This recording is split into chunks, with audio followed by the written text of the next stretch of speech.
تاسو دومره د کار نوټس باندې مونږ راغی. مونږ په دې منشیات داسې دي چې دا د معاشرې لپاره یو ناسور دی. دې سره ټوله معاشره تباه کېږي. زموږ نوی نسل د دې منشیات پیروشانو د لاسه او د دې سمګلرانو د لاسه زموږ نوی نسل تباه دی. زموږ چې څومره تعلیمي ادارې دي په هغې کې منشیاتو د عام کېدو د وجې بچي مور پلار بچي دغه تعلیم لپاره رالېږي. په تعلیمي ادارو کې د دې ګند د وجې زموږ نوی نسل ټول د تباهۍ په مخ باندې روان دی. دې سلسله کې د دې خلکو خلاف مونږ کاروایانې سټارټ کړي دي او الحمدلله ډېرې کامیابۍ سره روانې دي. دې کې پرون مونږ دا یو کاروایی کړې ده چې په دې کې 24 کیلو 390 ګرام چرس دي او 5 کیلو 80 ګرام هیروین دي. دا ایسټو پلانګ اختیار خان او علي حیدر خان دای ناکبندي کړي وه. چرس 24 کیلو 390 ګرام چرس او 5080 ګرام هیروین لکه 50-80 افیون دیا 24-390 ګرام چرس او 50-80 ګرام افیون. دا په دې ګاډي کې دای سره یو الټو موټر کار دی GAF 7585 سپین رنګ کې الټو ده.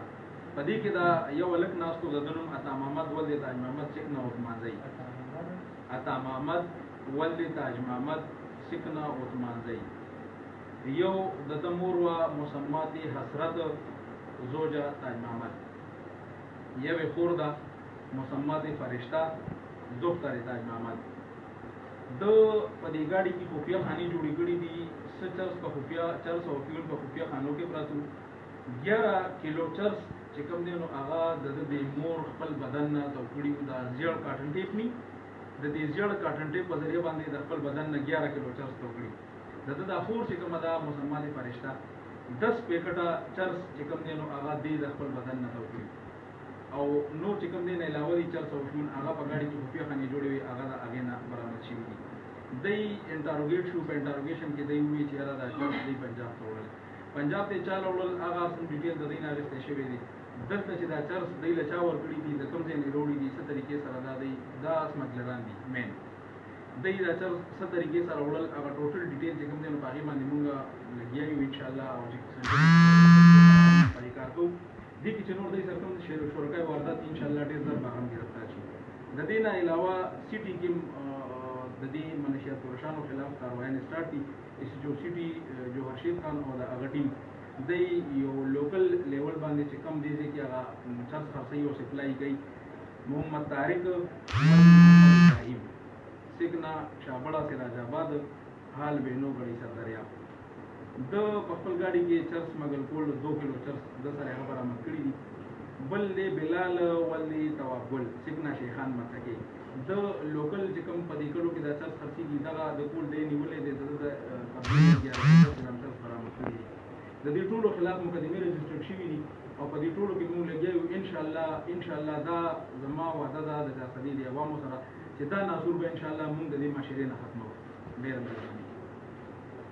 که دغه امراتوي کمې دفعې لګېدلې ده په دې کې روکې 9C لګېدلې دا ټولې بیل کیسونه دي او 9C چې په هغې کې عمر کېد او سزای موت.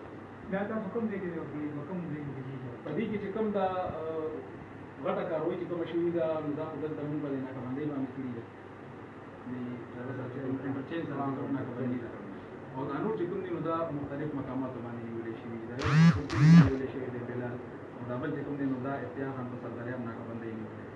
بیسیکلی دوی دا چرس خپل وګڼه دا بل څه ورکي او دوی سره په پیسو باندې پیرنګ راکړي. دوی په پیسو باندې چې ګوډي خو چې دا چرس ورته چا ورکړي دي نو هغه نامې زه نه همون دی نه کلیر هغه کلیر دی چې چا کیریئر دی کنه دا کیریئر دا هغه سپلایر دی مین چې کوم ډیلر دی چې چا ورته پیری سره پیسې ورته ملاوي دي 15,000 فی ډریپ په 15,000 ارسو مال مبارک دي. ارسو مال د دې مالیت په څومره دی؟ د دې مالیت خو دا خو په لکونو کې دی ځکه چې چرس هم په کافي قیمتي چرس دي اوریجنل چرس دي او هغه ګرده ده او هغه چې کوم دی افیون هغه هم ګران دي نو دا په لکونو کې دی مالیت.